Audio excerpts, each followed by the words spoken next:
आइए हम आपको इस धार्मिक यात्रा में ले चलते हैं, जहां पर दादाजी धूनीवाले खंडवा का पवित्र धाम बना श्रद्धालुओं का केंद्र है। मध्य प्रदेश के खंडवा शहर में स्थित दादाजी धूनीवाले एक विख्यात पवित्र धाम है, जहां पर प्रतिदिन देश विदेश से हजारों श्रद्धालु दर्शन के लिए आते हैं। स्थानीय आस्था के अनुसार दादाजी स्वयं भगवान शंकर और दत्तात्रेय का अवतार थे। यहाँ कई वर्षों से अखंड अग्निकुंड प्रज्वलित है और उसी अग्निकुंड के पास दादाजी साधना में लीन रहते थे। श्रद्धालुओं का मानना है कि इस धाम की धूनी के भभूत से अनेक रोग और दोष निवारित होते हैं, जिस कारण लोग आशीर्वाद पाने के लिए बड़ी श्रद्धा के साथ आते हैं। धाम परिसर में एक संग्रहालय भी स्थापित है, जहां पर दादाजी धूनीवाले और छोटे दादाजी के द्वारा प्रयुक्त रथ, गाड़ी, बर्तन, कपड़े और अन्य उपयोगी उपकरण सुरक्षित रूप से दिखाई जा रहे हैं। संग्रहालय में रखी वस्तुएं श्रद्धालुओं के विशेष आकर्षण का केंद्र बन चुकी हैं और दी गई जानकारी के अनुसार इन्हें बहुत सावधानी से संरक्षित किया गया है, ताकि आने वाली पीढ़ियां भी दादाजी की साधना और जीवन से जुड़ी यादों को देख सके। स्थानीय व्यवस्थापक बताते हैं कि विशेष पर्वों और उत्सवों पर धाम में श्रद्धालुओं की भीड़ और बढ़ जाती है। प्रशासन और मंदिर प्रबंधक मिलकर सुरक्षा व व्यवस्था की विशेष तैयारियां करते हैं, ताकि भक्तों को शांतिपूर्ण दर्शन का अवसर मिल सके। यह पवित्र स्थल न केवल धार्मिक महत्व रखता है, बल्कि खंडवा के सांस्कृतिक और आध्यात्मिक जीवन का एक अहम केंद्र भी बन चुका है। नमस्कार, दैनिक इंडिया न्यूज में आपका हार्दिक स्वागत है। और इस विशेष संस्करण देव दर्शन में हम आपको आज ले चलते हैं मध्य प्रदेश के एक पवित्र शहर खंडवा। खंडवा लगभग मध्य प्रदेश की राजधानी भोपाल से 250 किलोमीटर दूर है और यहाँ पर एक बहुत ही पवित्र स्थल है, दादाजी धूनीवाले धाम। धर्म और आस्था से परिपूर्ण दादाजी धूनीवाले एक प्रसिद्ध संत थे। वे हमेशा एक अखंड अग्निकुंड के पास ही रहते थे। यहाँ हजारों श्रद्धालु प्रतिदिन देश विदेश से अपने दर्शन एवं आशीर्वाद के लिए आते हैं। अपना परिचय दीजिए महाराज जी। मेरा नाम पंडित अवधेश ओझा है। यहीं दादाजी के यहाँ सेवा में हूँ। धूनीवाले दादाजी खंडवा के मतलब विश्व प्रसिद्ध ये धार्मिक स्थलों में आता है। तो हम ये जानना चाह रहे थे, चैनल के माध्यम से दर्शकों को बताना चाह रहे थे कि क्या यहाँ की दिनचर्या है और कितने श्रद्धालु हर दिन आते हैं। ये स्थान 1930 से है। बड़े दादाजी का आगमन सन 1930 में यहाँ हुआ और उनके से छोटे दादाजी हरिये बोले भगवान है। उन्होंने जो प्रक्रियाएं चालू की, तो इसमें 4 समय आरती, चारों समय नैवेद्य और 2 समय गंगा जल नर्मदा जल का स्नान होता है। और दोपहर का समय जो है घी, दूध, दही के अभिषेक वगैरह होता है। और 24 घंटे दादा दरबार खुला रहता है। कोई भी भक्त यहाँ आ सकता है अपने दर्शन पूजन के लिए, और जिनकी मनोकामना है लोग अपने मनोकामना के लिए आते हैं।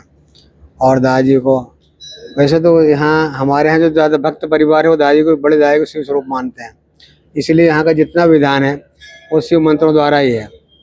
और छोटे दादाजी का जो है उनको भगवान विष्णु का अवतार माना गया है, तो उन मंत्रों द्वारा उनका पूजन अभिषेक वगैरह होता है।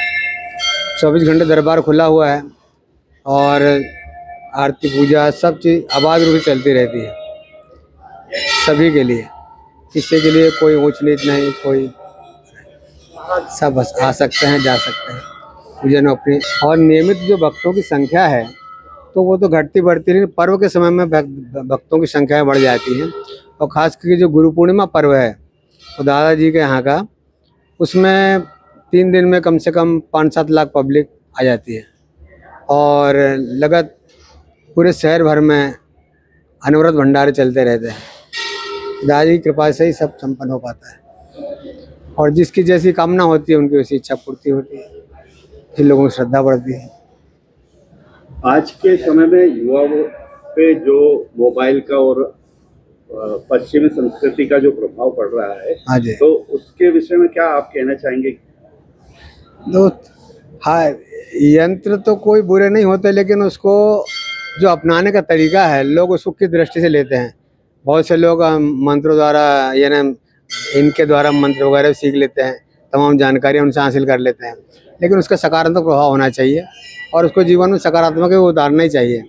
और अगर नकारात्मक ओर जाएंगे तो अपना ही स्वयं का विनाश होगा। कहीं ना कहीं प्रकृति से दूर होते जा रहा है आज का मनुष्य, और हमारे बच्चों की संस्कृति दिन ब दिन बहुत तेजी से परिवर्तित हो रही है, तो युवाओं के लिए क्या संदेश है? ये तो क्या है कि ये चीज़ें घर से ही घटित होती हैं। अगर घर में उनको सामाजिक, घर में परिवार में अगर वातावरण मिलेगा तो अध्यात्म की उनकी रुचि बढ़ेगी, और सामाजिक सरोकार से अगर जुड़े रहेंगे तो समय वो चीज़ें उनमें आ जाएगी। और उनसे दूर जाएंगे तो फिर स्वाभाविक है उनके जीवन में विलासिता बढ़ेगी। इसलिए अधिकतर हमारे जो मंदिर जो हैं, मंदिर मठ जो होते हैं, ये संस्कार के केंद्र होते हैं, और इन संस्कार के केंद्रों पर ही पठन पाठन की जो प्रक्रिया है, जो वर्तमान में प्रायः लुप्त हो गई है, लेकिन ये होना चाहिए, क्योंकि हमारे धर्म ग्रंथों का हम लोग अवलोकन नहीं करेंगे तो दूसरा कौन करेगा। इसलिए जो भी हम लोगों के इस जो ग्रंथ, मूल ग्रंथ हैं, उसको अध्ययन करना ही चाहिए, जो है जिस भाषा में हो। अगर वो उपलब्ध हैं तो अपने से बड़े बुजुर्गों के द्वारा या किसी को योग्य गुरु के द्वारा उसका अध्ययन अध्यापन करते रहना चाहिए, और स्वावलंबन का पाठ भी करना चाहिए, जिससे क्या है कि स्वयं की उन्नति भी होगी, और हमारा जो दृष्टिकोण है, यानी पौराणिक से लेकर वर्तमान तक का, वो नज़रिया बदल जाएगा। पुनः अपना परिचय।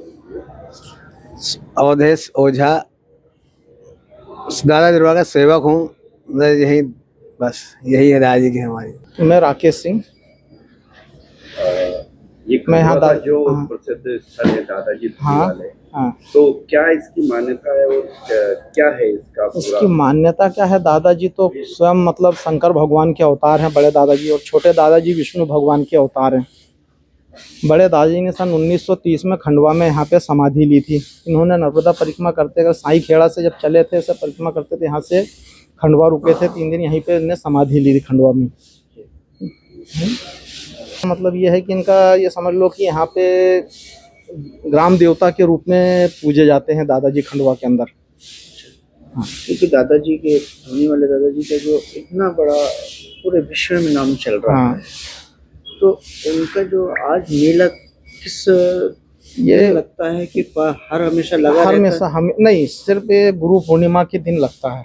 है गुरु पूर्णिमा हाँ, पे। गुरु पूर्णिमा पे आते हैं कम से कम 4 से 5 लाख लोग, है ना, वो आते हैं। मतलब 4-5 लाख लोग उस दिन समाधि का दर्शन करते हैं दादाजी के। जी। और यहाँ पे गुरु पूर्णिमा पे जो पूरा भंडारा वगैरह चलता है, सब निःशुल्क चलता है। सब जो अपने यहाँ के खंडवा के जो प्रॉपर लोग हैं, वो सब निःशुल्क, किसी से कोई पैसा नहीं, कुछ नहीं, सब पूरा वो लोग करते हैं सब। जैसे मेरी इनकी इच्छा है तो इनने लगा दिया, मतलब हर प्रकार की तुमको, मतलब खाने में हर चीज़ मिल जाएगी तुमको यहाँ पे भंडारे के अंदर। अच्छा, एक चीज ये बताइए, जैसे पूरे भारतवर्ष और पूरे विश्व में जाना जाता है ये स्थल हाँ। खंडवा का धूनी वाले दादाजी, तो धूनी वाले दादाजी नाम पढ़ने के पीछे क्या इसके वो है? इसका धुनी के पीछे नाम है, दादाजी जब थे तो हमेशा उनके सामने धुनी जलती रहती थी, तो इस कारण उनको धुनी वाले दादाजी, उनको सब धुनी वाले दादाजी ही बोलते थे। जो धुनी जल रही है ये भी दादाजी के हाथ की जल रही है, और आज तक जल रही है।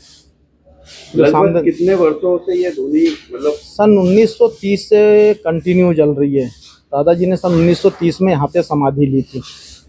1930। हाँ, जो आज दिन तक की आज दिन तक जल रही है। आज तक कभी कोई उसमें मतलब कभी हस्तक्षेप नहीं, कुछ नहीं, मतलब कभी मतलब जो उसका जो है, जो जैसे प्रज्वलित थी आज तक प्रज्वलित है, कभी मतलब बुझी नहीं है। अच्छा। हाँ। यहाँ पे दर्शन कब से कब तक? 24 घंटे दर्शन, 24 घंटे प्रारंभ रहते हैं। बस सेवा जो 4 समय सेवा होती है, उस समय दर्शन बंद रहते हैं। बाकी रात में तुम 2 बजे आओगे तो भी तुमको दर्शन हो जाएंगे यहाँ पे। यहाँ पे दादाजी के मतलब 7 पर्व होती है, इसमें बड़ी आरतियाँ होती है ना। तो ये प्रतिदिन क्या मतलब दिनचर्या है शुरू से लेकर आखिरी तक का? सुबेरे मतलब सुबेरे 4 बजे से दादाजी की वो होती, मतलब सेवा चालू हो जाती है, समाधि स्नान वगैरह, फिर उसका सेवा, उसका फिर आरती होती 5 बजे, फिर 5 बजे के बाद आरती, फिर उसका शाम में सुबेरे 7:30 बजे फिर आरती होती है, फिर 9, 9:30 बजे फिर समाधि सेवा होती है जो 10 बजे तक चलती। 10 बजे के बाद फिर उसके बाद फिर शाम में मतलब 3:30 बजे, 3:30 बजे के बाद से फिर समाधि सेवा, जैसे अभिषेक वगैरह रहेगा तो अभिषेक होता है, तेल मालिश होती है, सब घी की मालिश होती है, उस हिसाब से करते। फिर सवा पाँच तक फिर आरती का मतलब वो रहती है, आरती चलती रहती है। फिर उसके बाद फिर शाम में 6 बजे अगर कथा रहेगी, 6 साढ़े 6 बजे से फिर कथा, सत्यनारायण भगवान की कथा होती है। कथा की आरती होगी, उसका 7:30 बजे फिर दादाजी की फिर बड़ी आरती होती है, शाम की जो आरती होती है वो कितने बजे होती है? वो शाम में 7:30 बजे होती है, और जो चलती है 9 सवा 9 बजे तक का। उसमें